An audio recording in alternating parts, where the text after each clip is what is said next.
technique guys ng pag-separate ng kaya ano ginagawa? Yung egg yolk guys, ilalagay natin dito guys pagkatapos mamaya. Hindi pa. Diba papalpak guys? Last. Yun. Okay ako. So, kunin natin sila. Okay, so lagyan na natin ng sugar.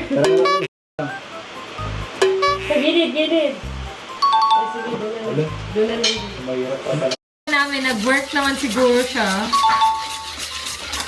Nakita mo yung consistency. Ayan, okay naman siguro siya. Ang pangit na itong ano. No? Dapat pala ito na lang.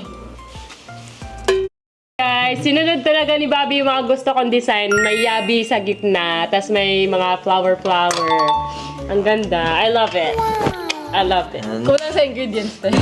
Uy, ano yan? Ano yan? Hindi yan. Kami naman gumalaw eh. Gumalaw.